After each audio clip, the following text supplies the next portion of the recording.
Hello, my name is Stephen Hairfield, also known as an American monk.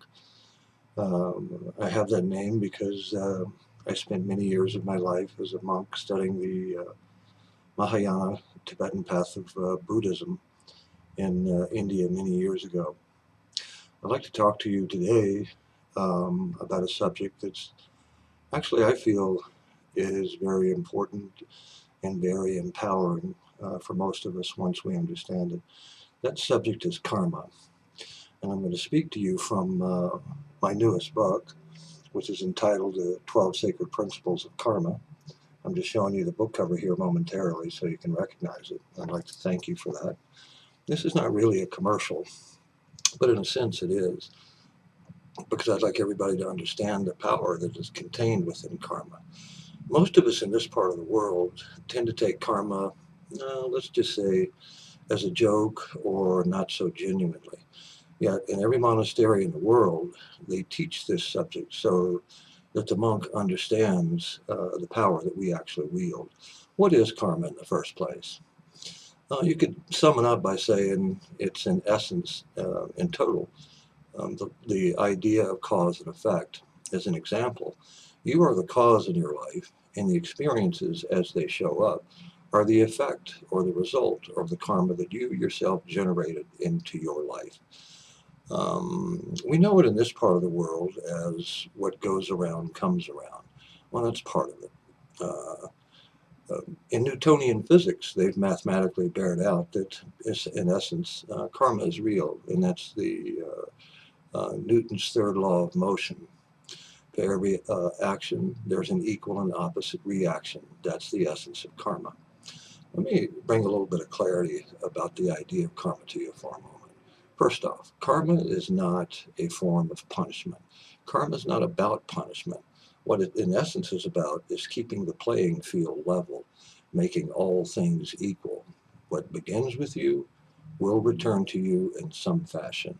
And that's in absolutely everything that you think, everything that you feel, and especially in everything that you do. In karma, there's no takebacks.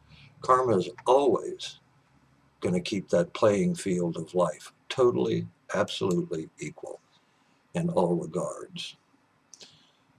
In the idea of karma, there are 12 aspects to it. And today I'm not going to cover all 12, but I will cover the essence of most of it.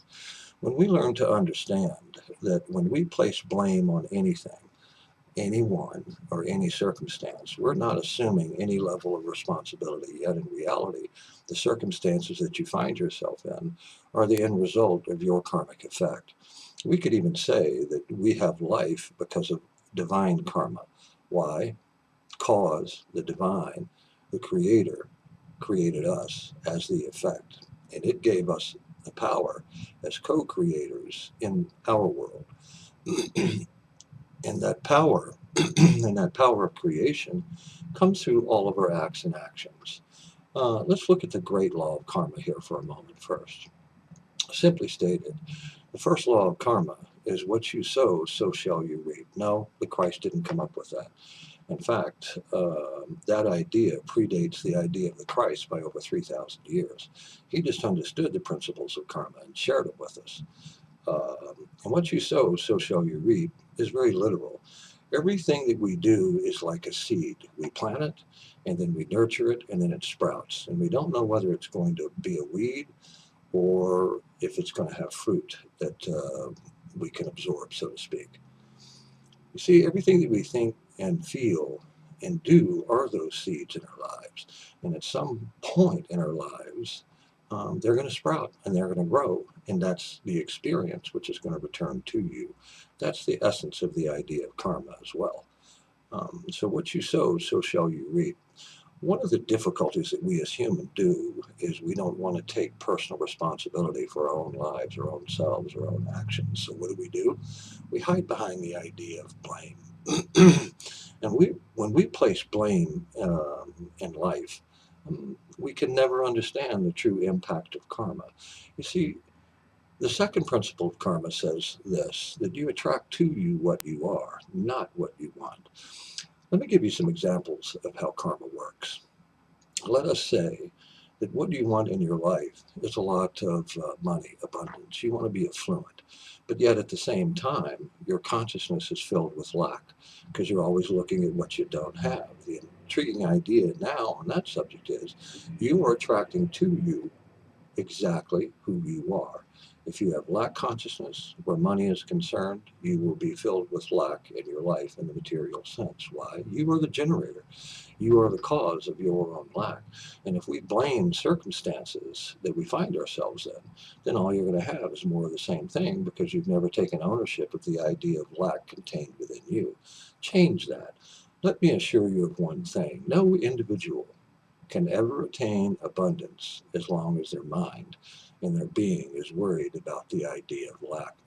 In the beginning of the month, let's say, you have bills that are going to require you to have $2,000, and here it is the first of the month, and all you have is 400 or 500. What do? We begin to worry about that, and what we're doing is pushing it away. What most of us don't realize, the idea of what karma is attempting to tell us in the second principle is we're like a magnet. We can push things away or we can draw them back to us. That's up to us. That's all in how we see it. You see, worry and lack come in the same form. Anything in life actually that you worry about, you're actually going to have that as your experience, and there's no way around it. Why? Because you're an electromagnetic field generator, and you will always attract like to like. So if you desire to have more of a monetary flow in your life, just stay focused on one idea. What is it that you choose? Is it abundance? Then stay focused on it and then don't get caught up in where it's going to come from. For if you get caught up in the idea of you don't know where it's going to come from, guess what? It cannot get to you. And by the way, one of the keys in using this one principle is to always see yourself in receipt of what it is that you want. And do yourself another favor. Don't hold it out into the future because if you see it in a future moment, guess what? It can never get to you. Why? Because what you're asking for in the essence of karma is to keep it in your future. That can be extremely frustrating. So always see it in your present and don't get caught up in where it's going to come from. You don't need to know.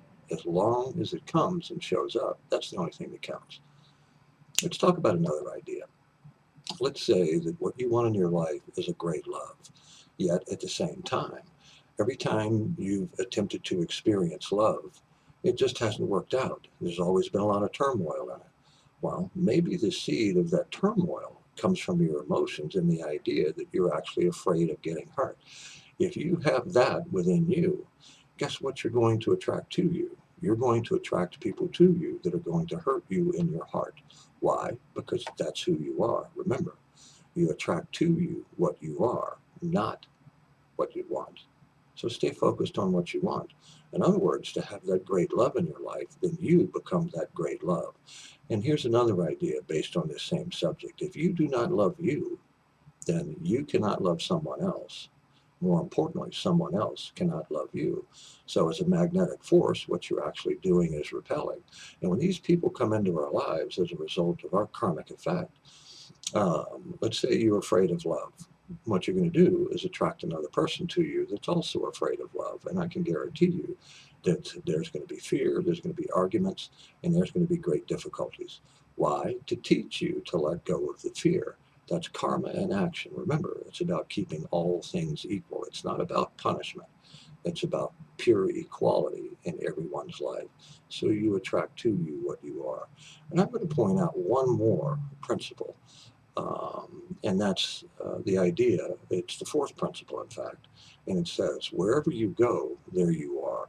It's also known as the law of avoidance, which means you cannot avoid you, and yet most of us do. And if we look at the previous things that I just pointed out, that's the reason we have lack, because we're avoiding ourselves in our life. We have who we are and what we think we want to be. Now, hear how I said that. What we think we want to be or what we want to have. First off, when we do it that way, we're keeping it in the future, which means it cannot come to us in this present. You cannot avoid you. You cannot avoid your experience. You cannot avoid anything in life any more than I or any other human can. Why? Simple. because you are the common thread in your life. You are the common thread in every single experience that you have. So my suggestion would be is never avoid you, never avoid the reality of your life. Just allow yourself to experience you. Experience is the greatest teacher that we all have. Why? Because of karma. We created the experience. The experience was designed specifically for us because we asked for it. And if we avoid those ideas or we place blame on other people because of those ideas, we cannot have the very things in life that we choose. Anyone in life can have whatever it is that they choose as long as they understand the effect that they have not only on themselves, but their own lives. And the ideas of karma presented in the book that I just showed you, and all 12 of them are outlined in that. Also, in all 12 of those, I share the stories of how my teachers actually taught me not only to understand those principles, but to live them. And living them is the biggest key. If you decide to purchase this book, and I do suggest that you do, not only read the book, read it all the way through in its entirety, and then go back and take each principle one at a time and practice them until you have them down. Once you do that, you watch, your life will change. You will become fully empowered in absolutely every single thing that you do.